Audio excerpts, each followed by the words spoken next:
இன்றைக்கு பொதுக்காலத்தின் 17ஆம் வாரம் ஆகஸ்ட் மாதம் வெள்ளிக்கிழமை 1ஆம் தேதி. இன்று புனித அல்போன்ஸ் மரிய லிகோரி ஆயர் மறை வல்லுநருடைய பெரும்பிழா. இன்று தேவன் நமக்கு தரும் ஜீவ நீர் ஊற்றான இறை வார்த்தைகள் புனித மத்தேயு எழுதிய நற்செய்தி இயல் 13 இறை வார்த்தைகள் 54 58 முடிய. அக்காலத்தில் இயேசு தமது சொந்த ஊருக்கு வந்து அங்குள்ள தொழுகை கூடத்தில் அவர்களுக்கு கற்பித்தார். அதை கேட்டவர்கள் வியப்பில் ஆழ்ந்தார்கள். அவர்கள், எங்கிருந்து இந்த ஞானம் இவருக்கு வந்தது? எப்படி இந்த வல்ல செயல்களை செய்கிறார்? இவர் தச்சருடைய மகன் அல்லவா? இவருடைய தாய் மரியா என்பவர்தானே? யாக்கோபு, யோசேப்பு, சீமோன், யூதா ஆகியோர் இவருடைய சகோதரர் அல்லவா?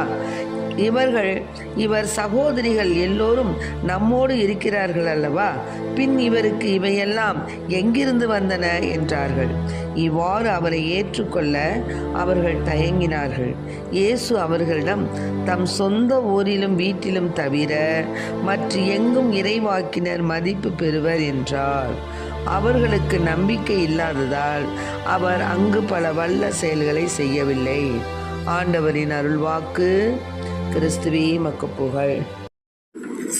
உன் திருயாழில் என் இறைவா பல பண் தரும் நரம்பும் பலவுண்டு. உன் திருயாழில் என் இறைவா பல பண் தரும் நரம்புண்டு. என்னையும் ஓர் சிறு நரம்பெனவே அதில் நினைத்திட வேண்டும் இசையரசே. உன் திருயாழில் இறைவா பல பண் தரும் நரம்புண்டு. யாழினை நீயும் மீட்டுகையில் இந்த ஏழையின் இதயம் தொழில் கலையும். யாழினை நீயும் மீட்டுகையில் இந்த ஏழையின் இதயம் தொழில் கலையும். யாழிசை கேட்டு தனை மறந்து, யாழிசை கேட்டு தனை மறந்து உந்தன் ஏழிசையோடு இணைந்திடுமே. உன் திருயாழில் என் இறைவா பல பண் தரும் நரம்புண்டு. என்னையும் ஓர் சிறு நரம்பெனவே அதில் நினைத்திட வேண்டும் இசையரசே. உன் திருயாழில் என் இறைவா பல பண் தரும் நரம்புண்டு.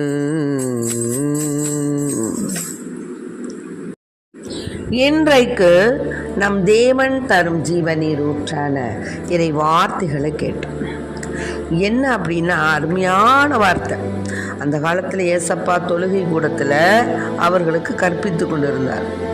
அவங்க எல்லாருக்கும் ஒரே வியப்பு, என்னடா இவன் இவர் தச்சருடைய மகன் தானே, இவர் மரியா தானே உங்க அம்மா, யாக்கோபு, யோசேப்பு, சீமோன், யூதா இவங்கெல்லாம் உங்களுடைய சகோதரர் அல்லவா, சகோதரிகள் அல்லவா?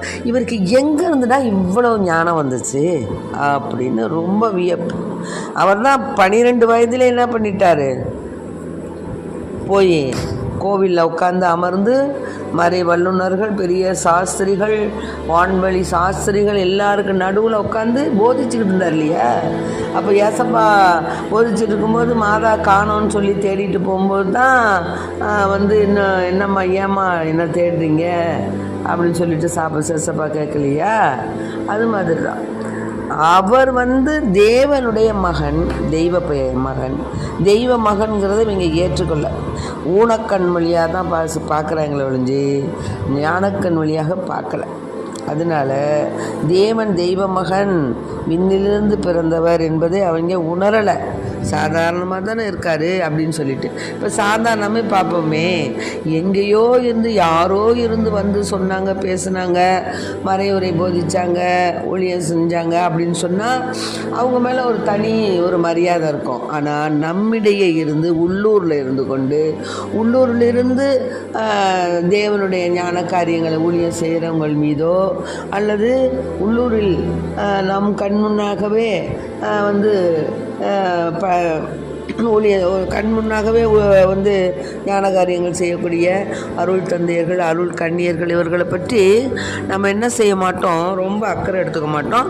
அவங்கள வந்து ஒரு உயர்வாக கருத மாட்டோம். ஏன்னா நம்ம ஊருக்காரன் தானே, அட நம்ம பிள்ளைப்பா அப்படிங்கிற. நம்ம பிள்ளைனாலும் அது எப்படி தெய்வீக ஒரு வரங்களை பெற்று தேவனுடைய காரியங்களை எப்படி செய்யுதுங்கிறது தான் முக்கியமே தவிர, அந்த உள்ளூர் தானே, அவன் தானே, இவன் தானே என்று நாம் அவர்களை பற்றிய மேலோட்டமான அந்த எண்ணங்கள் ஆய்ந்தறியக்கூடாது. தேவனுடைய பிள்ளைங்க எங்கு இருந்தாலும் அவர்கள் தேவனுடைய பிள்ளைங்க. ஆக தேவனுக்காகவே அவர்கள் ஊழியம் செய்கின்றார்கள், மறையுரை சொல்கின்றார்கள். அப்படிங்கும்போது அந்த குருவானவர்களை, அந்த கன்னியர்களை, அந்த ஊழியக்கார பிள்ளைங்களை நாம் ரொம்ப மன உயர்வோடு, உயர்ந்த பண்போடு அவர்களை நாம் ஏற்றுக்கொள்ள வேண்டும். ஏற்றுக்கொண்டு அவர்கள் எப்படியெல்லாம் இறைவனுக்காக தன்னை தியாகம் செய்து ஓடி ஓடி ஓடி ஓடி அவர்கள் தன்னுடைய உழைப்பையும் தன்னுடைய நேரத்தையும் தன்னுடைய அந்த உலகப்புறமான காரியங்களில் அவர் தன்னுடைய உடல் பொருள் ஆவி அத்தனையும் எப்படி அவங்க ஓடி ஓடி போய் செய்கிறாங்கங்கிறத உணரணும். உணர்ந்து அதற்கு நம்ம மதிப்பு கொடுக்கணுமே தவிர, அவங்க தானே என்னடா பெரிய அப்படின்னு ஒரு அவர்களை பற்றிய ஒரு எதிர்மறை கருத்தை நம்ம வச்சுருக்கக்கூடாது. எதிர்மறை கருத்து இருந்தாலே சொல்கிறேன், இப்போ சாதாரணமாகவே சொல்கிறேன், மற்றவர்களை பற்றி எதிர்மறை கருத்து நம் மனதில் ஏற்பட்டாலே நமக்கு வீழ்ச்சி தான், நம்மளுக்கு தான் வீழ்ச்சி. அவங்க அப்படியே போயிட்டே இருப்பாங்க. ஏன்னா அவர்கள் தேவனுடைய பிள்ளைகள் அல்லவா. அவர்களுடைய அந்த முயற்சி, அவர்களுடைய அந்த ஊழியம், அதெல்லாம் தேவன் 100க்கு 100ஆக பலன்களை அவர்களுக்கு கொடுத்து கொண்டே போவார். நாம் அவர்களை பற்றி தவறான எண்ணங்களை நினைத்து கொண்டு நம்ம கீழே போயிட்டே இருக்க வேண்டியதுதான்.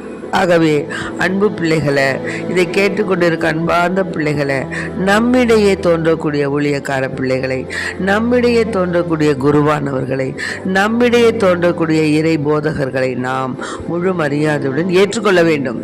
அவர்கள் கடவுளால் வரவழைக்கப்பட்டவர்கள், கடவுளுடைய அந்த அருள் பிரசன்னத்தை பெற்றவர்கள். இறைவன் பல வரங்களை மனிதர்களுக்கு கொடுக்கிறார். அது பாடக்கூடிய வரமாக இருக்கலாம், போதிக்கக்கூடிய வரமாக இருக்கலாம், இறை வார்த்தையை எடுத்து கூறக்கூடிய வரமாக இருக்கலாம். ஆகவே உனக்கு என்ன வரம் கொடுத்திருக்கின்றார் தேவன், அதை முதல்ல சிந்திக்கணும். அதை முதல்ல நாம் சிந்தித்து, தேவன் ஒவ்வொருத்தருக்கும் ஒவ்வொரு திறமையை கொடுத்துருக்காருப்பா, இதை மறுக்கவே மாட்டோம், ஏற்றுக்கொள்ளணும்.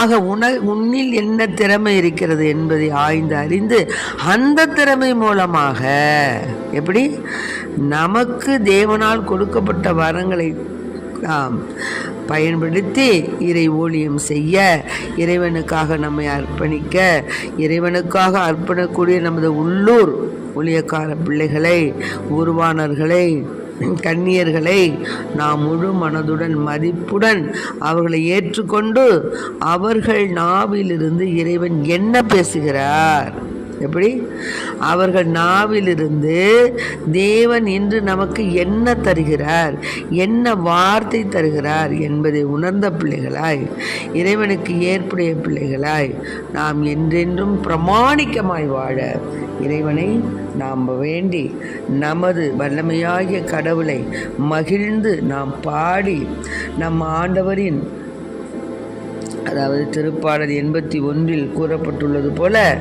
நமது வலிமையாகிய கடவுளை மகிழ்ந்து பாடி நற்செய்தி 1 பேதுருவில் கூறப்பட்டுள்ள 25வது வார்த்தை போல நம் ஆண்டவரின் வார்த்தையோ என்றென்றும் நிலைத்திருக்கும். இவ்வார்த்தையே உங்களுக்கு அறிவிக்கப்பட்ட நற்செய்தி. ஆகவே இன்று தேவன் நமக்கு தரும் ஜீவ நீர் ஊற்றான இறை வார்த்தை என்ன தெரியுங்களா? இறைவாக்கினர் இயேசு அவர்களிடம் தம் சொந்த ஊரிலும் வீட்டிலும் தவிர மற்ற எங்கும் இறைவாக்கினர் மதிப்பு பெறுவர் என்றார். அவர்களுக்கு நம்பிக்கை இல்லாததால் அவர் அங்கு பல வல்ல செயல்களை செய்யவில்லை. ஆகவே நாம் நம்மிடையே தோன்றியுள்ள நம்மூரில் தோன்றியுள்ள இறை வாக்கினர்களுக்கு நாம் மதிப்பு கொடுத்து அவர்கள் மூலமாக தேவன் நமக்கு செய்யக்கூடிய சகல வல்ல செயல்களுக்கு நாம் வழிகாட்டியாக இருப்போம். நல்ல பல வல்ல செயல்கள் செய்ய இன்னுமாக அநேக ஆன்மாக்கள் ஆதாயம் பெறத்தக்கதான ஆசீர்வாதமான சூழ்நிலைகளை நாம் இறைவனிடம் இன்னும் அதிகமாக நிகழ வேண்டி நாம் அவரிடம் நம்முடைய விண்ணப்பங்களை வைத்து மன்றாடுவோம். ஆமென். Praise the Lord. மரியே வாழ்க.